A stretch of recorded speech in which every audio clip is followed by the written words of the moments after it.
Hi, I'm Zibby Owens, the creator and host of the award-winning podcast that you're listening to right now. Thank you so much, called Moms Don't Have Time to Read Books. It is a daily podcast, 365 days a year, and each day we talk to an author about all of the things related to their career, their book, their life, and more in 30 minutes or less, because who has time? I am now an author myself, although I wasn't when I started this podcast, and you can get my new memoir, Bookends, a memoir of love, loss, and literature, wherever books are sold starting July 1st, and my children's book, Princess Charming. You can learn more about me at zibbyowens.com, but really you're here to learn more about the authors, and that is what we're going to do. Also, be sure to check out all the other podcasts in the Zcast Podcast Network. You can learn more at zcastnetwork.com and definitely check out those shows as well. Deborah Goodrich Royce is the author of Reef Road, a novel, and she has been on this podcast before. I'm delighted to welcome her back. Her literary thrillers examine puzzles of identity. Finding Mrs. Ford and Ruby Falls are joined now by Reef Road. Deborah began her career as an actress and went on to star in feature films like Just One of the Guys, which I used to watch in the 80s all the time. So this is like a crazy full circle situation. She lived in Paris and was a reader for Le Studio Canal Plus in the 1990s and was the story editor at Miramax Films in New York. She won a grant from the Massachusetts Arts Council in 2002 with her writing partner Mitch Giannuzio to screenplay their workshop. To develop and workshop their screenplay, Susan Taft has run amok. With her husband, noted small-cap investor Chuck Royce, Deborah restored the 1939 Avon Theater in Stamford, Connecticut. Deborah and Chuck have restored several hotels, including the Ocean House, where they had me for an event last summer, which was so much fun, and you all have to go to the Ocean House, Deer Mountain Inn, Weekapaug Inn, and the Margin Street Inn. Also a bookstore, the Savoy in Westerly, Rhode Island, and numerous other Main Street buildings in Westerly, Rhode Island, and Tannersville, New York.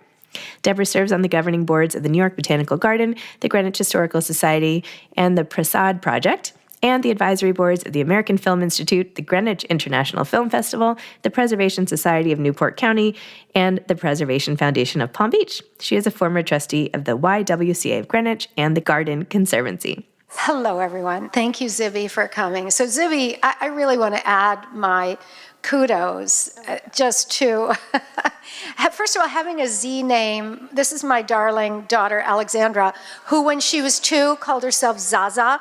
So we have a Za and we have a Zibby, and I just love the zip of the Z name. So yeah, I'm the writer of this book, this incredible visual. Don't you love that? Yes. We can talk about how you put a spider on a book cover, and Becky Ford is the artist who helped me do that. You can never make a spider too hairy or gross. So we ended up with sort of a silhouette. So I'm an actress turned author. This is my 3rd book. We'll touch on things along the way. Okay. How many of you have read Deborah's book already? So good, right? Okay, so it's about half. So for the people who haven't read your book, and also this is going to be, if everything records properly, a podcast episode on Moms Don't Have Time to Read Books. So I'll cover all the bases for people listening to that too. So Deborah, tell us about Reef Road. What is it about? So, and we're going to get a little dark. On December the 10th, 1948, my mother's best friend was murdered. She was 12 years old, as was my mother. This happened in Pittsburgh in a very working class section called Homewood Brushton. It was a Friday night. It was December. The girls had been to the practice for their Christmas pageant at their church, and my mother thought she would go over to her friend's house that night, and it turned out, for whatever reason, my grandmother said no. The parents of the real girl went bowling. They left her home. They were adamant that they lock the front door, that they lock the back door. And when they returned at 11:30 that night, the back door was ajar, and there was a window, and the shade had been raised.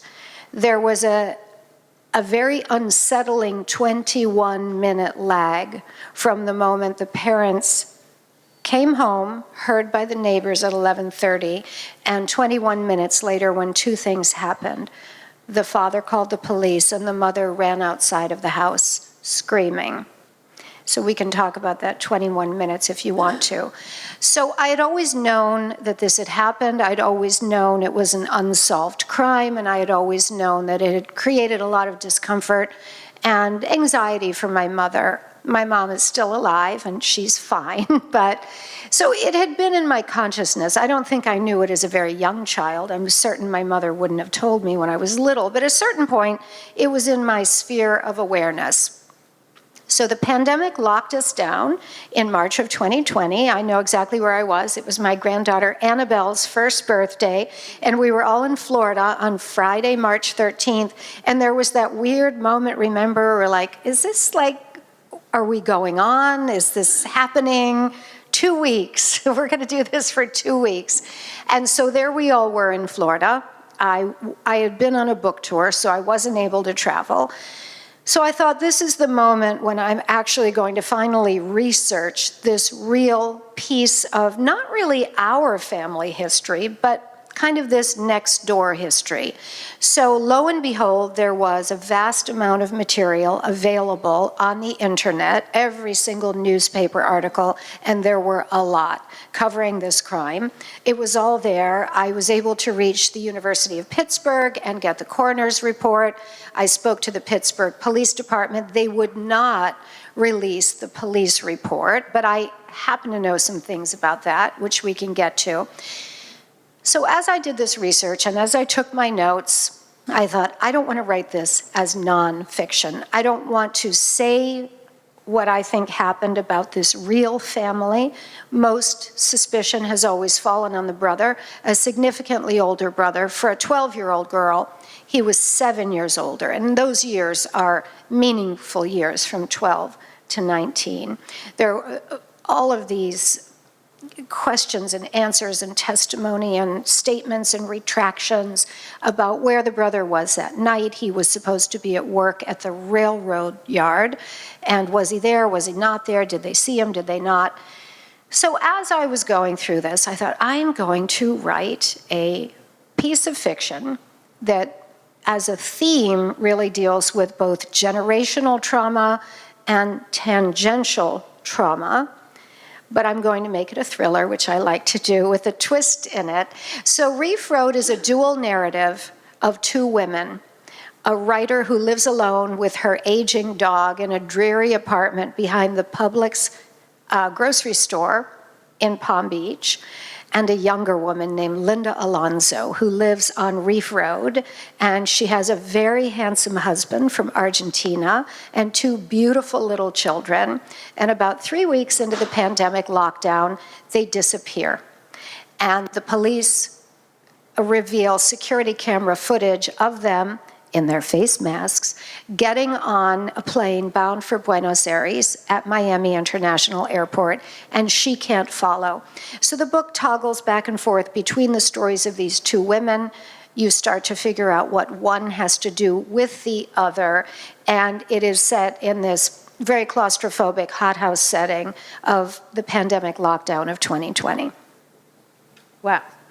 So, Deborah, it's one thing to research everything that happened in the house next door and go in through that deep dive, but it's another to then use that and make it into such a beautiful novel and figure out who these two women are and all of that. So how did you jump from the actual things that happened into these two characters, and why divide it like that? Why the two viewpoints? I love a dual narrative. I like dual timelines, and I like dual points of view. I like that peeling of the onion. I like to call my books identity thrillers. That's not really a genre, but I think it applies to a certain type of thriller that is really focusing on puzzles and the secrets that people keep as you bit by bit start to peel the onion and realize what's going on.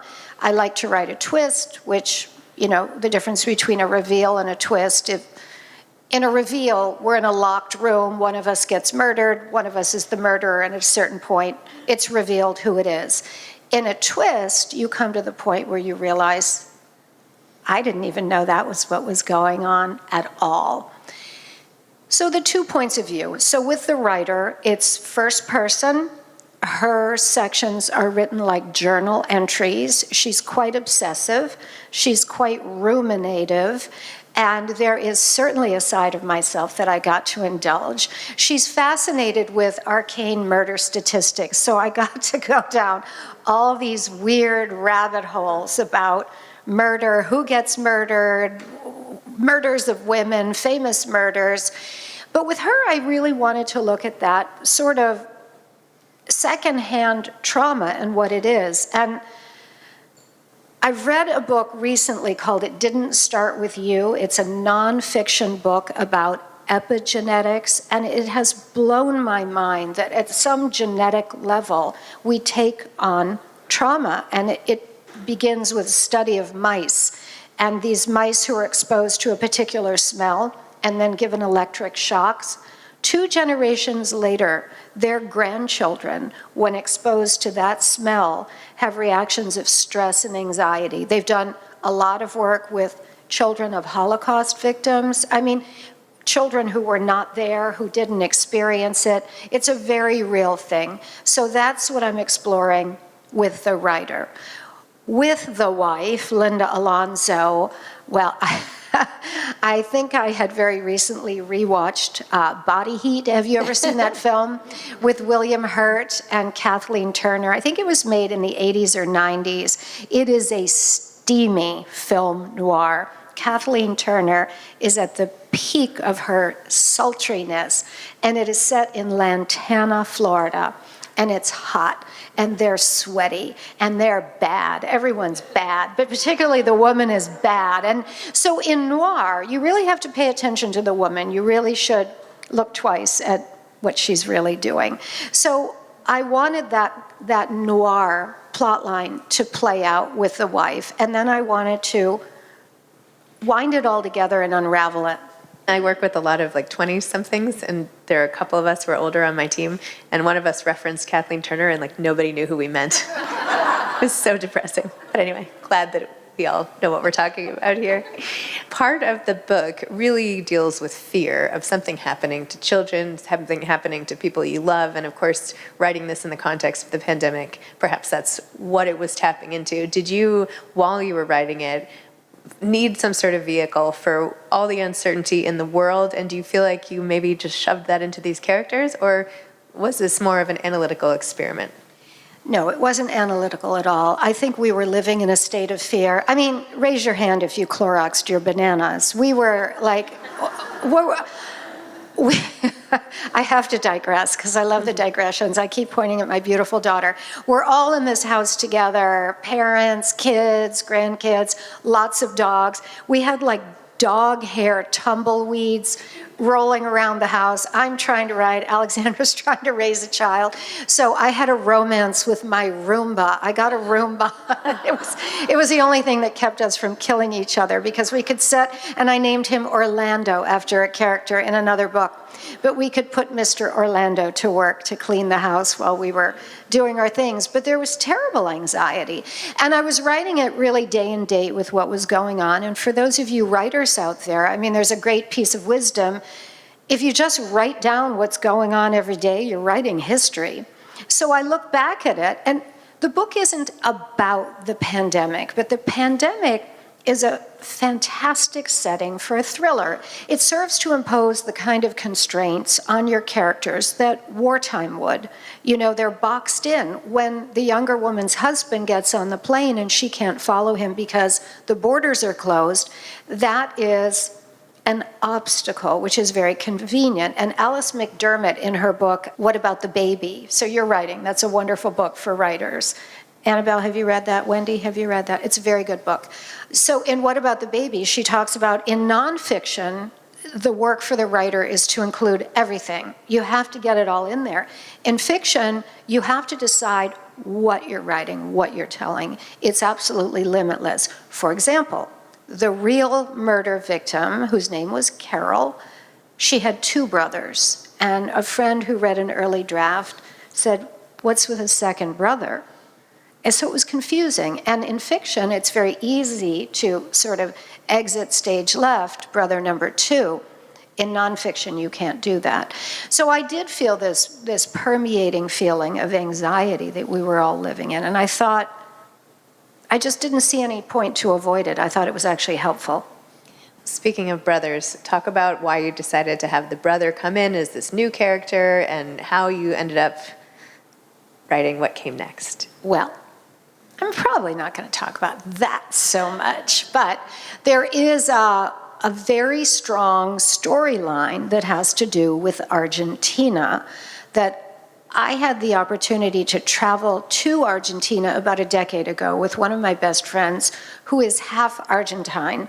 And one of the things that just left me shocked and completely riveted, and I never got over it, right in the middle of Buenos Aires is this large military facility that turns out was the detention center in the late 70s and early 80s when the government was rounding up students and leftists and union leaders, and they would hood these people and drive them what they thought were very far distances, but they were imprisoning them right in the middle of Buenos Aires. And again, that's a perfect, the juxtaposition is just so awful. And I really never forgot that. So that whole storyline of those people, they were called the disappeared, makes its way through Miguel's storyline into this book, and it is an important thread that, we'll stop there. Sorry. Okay, so when you go about writing a book like this and your other books, when you sit down to start it, what comes first? Like, how do you approach the whole project? And do you outline the whole story ahead of time? Do you know what goes on or not? Like, what is your process like?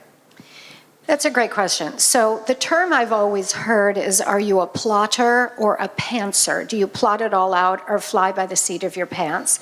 But then I was doing a radio show last week, and the host said, do you write with a compass or a map? And I'm not going to forget that. So I write with a compass. I kind of know where I want to go. So it's not fully by the seat of my pants. I think it's a more precise expression. Make a note of that, Wendy. Right? Don't you think? It's a little more precise. So I have a compass. I know certain points I want to have happen, but I don't have a map. I take copious notes, and my notes take the form of what if.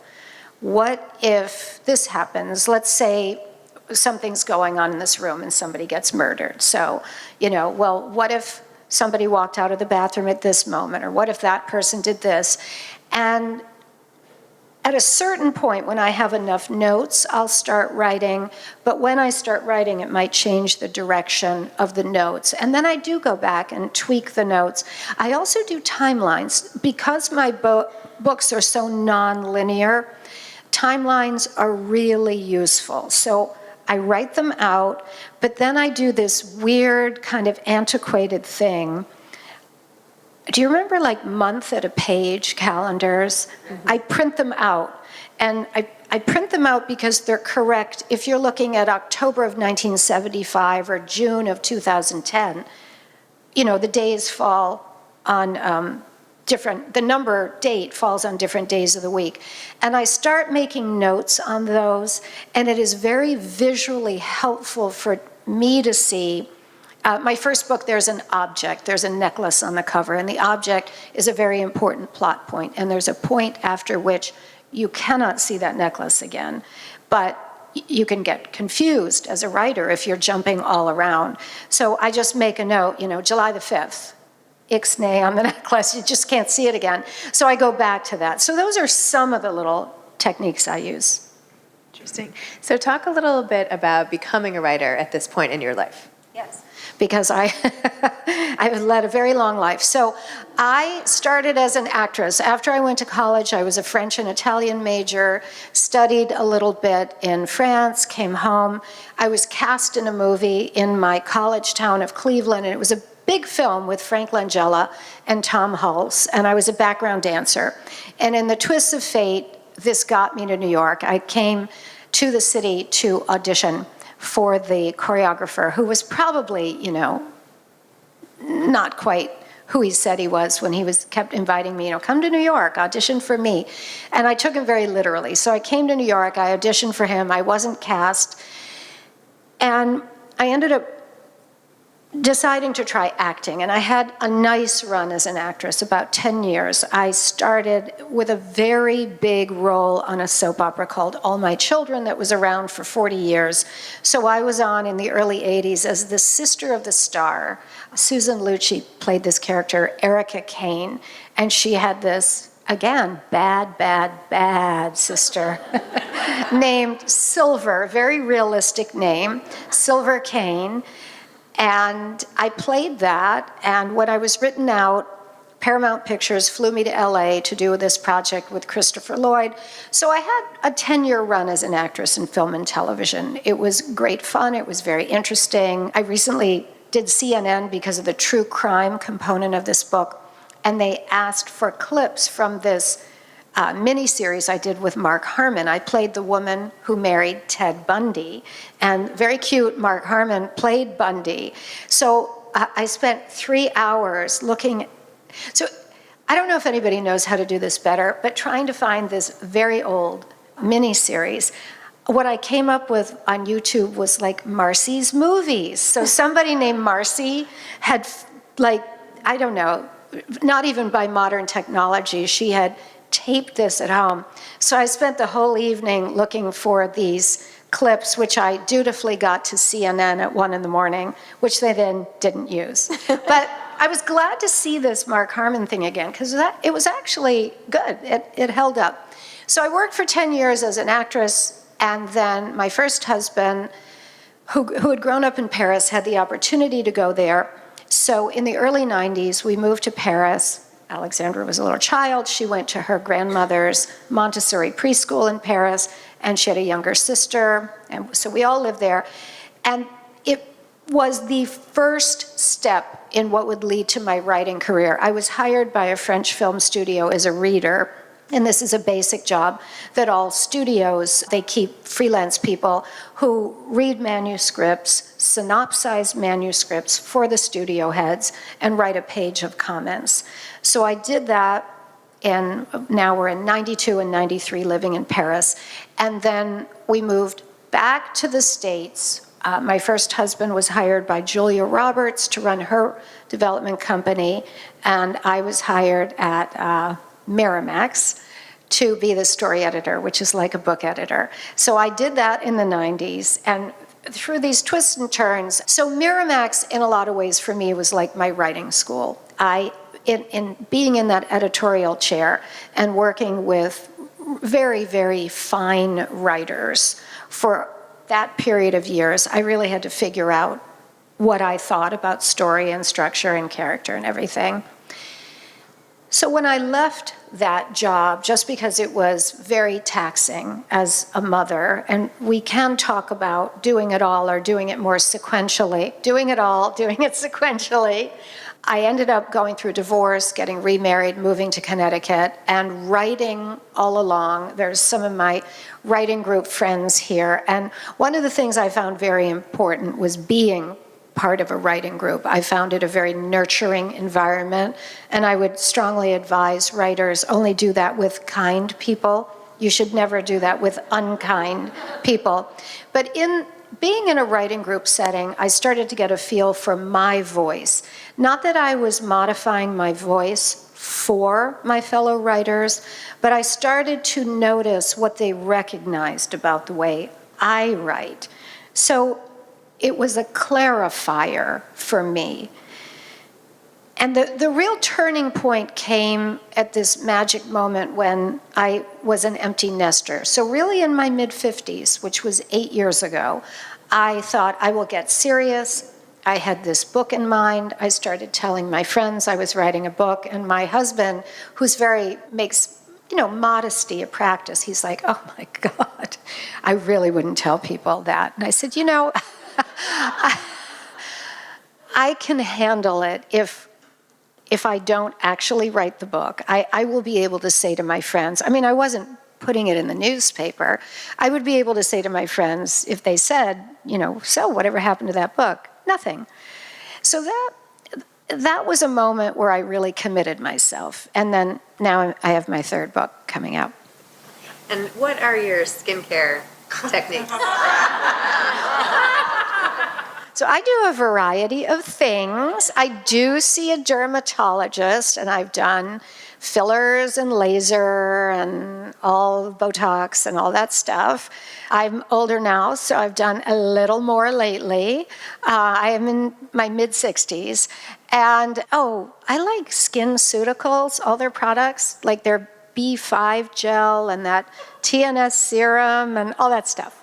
So I feel like, so that is a weird thing, like how much attention do you put into how you look and how much attention do you put into what you're really doing? Obviously, it's what you're doing, which is more important than how you look. But as women, we do have that additional thing sitting on our shoulder about aging, about weight, about skin, about, it's all that. We all have it. You look amazing. Whatever you're doing, I want to start doing. Anyway, I didn't mean to belittle all of the success of the book, but this is all fun to know. When you think about projects that you still want to do, what little stories or germs of ideas do you have, and what do you want to do next? I got an email last year from a man, and he began with, "Hey, remember me?" And I'm thinking, not yet. And he said, "I was your best boy on Survival Game," which is a provocative sentence, and a best boy in the movie business is the head electrician. So I knew what he meant. Survival Game was a movie I did with the son of Chuck Norris. Do you young people remember Chuck Norris? He was a famous martial artist movie star in the 80s. So I did a movie with his son. So far, okay, I did that movie. And he said, "Do you remember that Thanksgiving dinner we had together?" I'm thinking, he said, "You were the only actress who didn't have anybody come see her for the holiday." And I thought, well, gosh, poor me. Why did I have nobody come see me? And I don't remember. And then he said, "Do you remember when we saw each other at the Cannes Film Festival?" And now I'm really getting a little nervous. He said, "I was in the British pavilion and you were standing outside and you were holding a baby." And he said, "I looked over and I wondered for a minute if the baby was mine, but I knew it couldn't be possible." And I'm thinking, so I really hope it wasn't possible, because we did not have that nature of a relationship, because I have zero memories, like not a shred. So I thought, okay, so what if you have a woman who has a flawed memory, holes in her memory? Why does she have them? What if this guy comes along? What if he's telling the truth? What if he's not? What if there's something else going on? So right now I'm calling it Best Boy. Someone asked me last week, "Are you going to tell that guy you're writing this book?" I said, I don't know. He's a writer too. No, the guy is real. The real guy is real. But in the book, I don't know. It might be something different. So I'm working on that. Looking like a DNA test is in the future. Anyway, I know you've given advice on doing a writing group, and the way that you do the calendars is brilliant.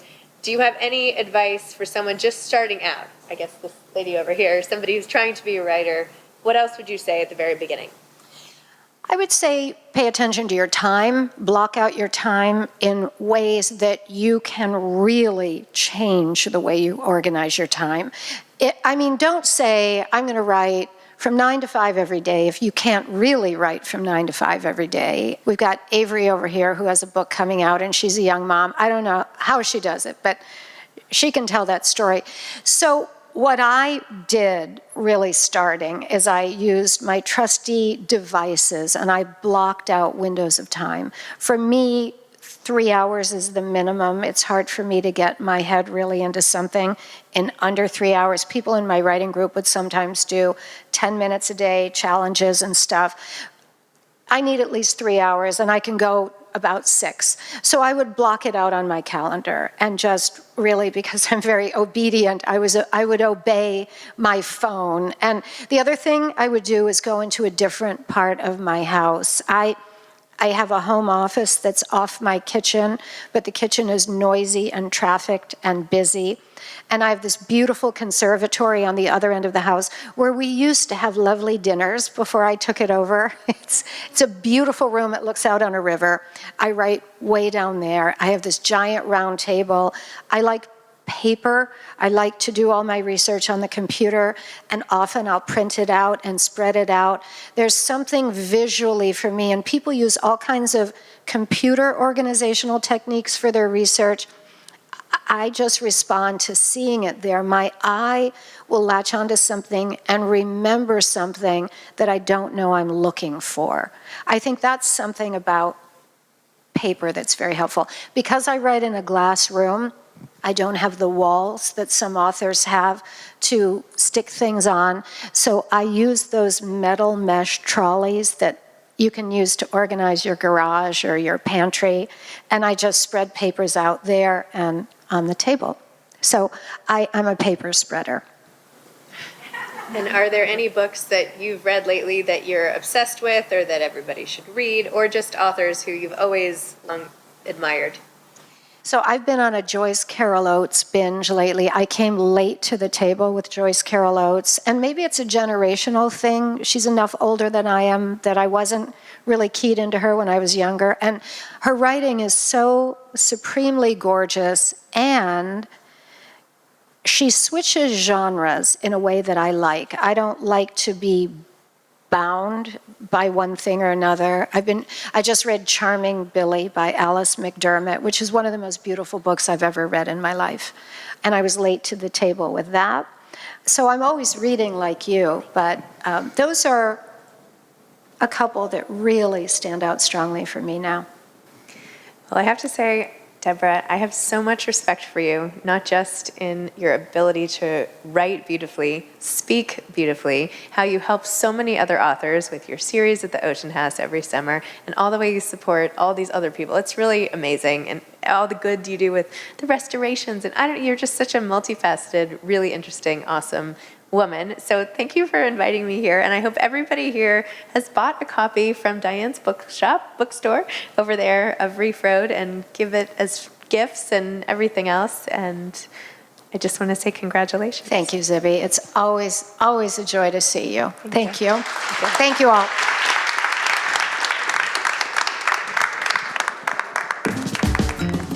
Thanks for listening to this episode of Moms Don't Have Time to Read Books. Don't forget to follow me on Instagram at Zibby Owens and at Moms Don't Have Time to Read Books. Also sign up for my newsletter at zibbyowens.com and sign up for my virtual book club and meet lots of authors on Zoom every other week. Thanks so much to Steve and Ryan at Texture Sound for the sound editing. And thank you to Morning Moon Productions for providing this fantastic intro and outro music.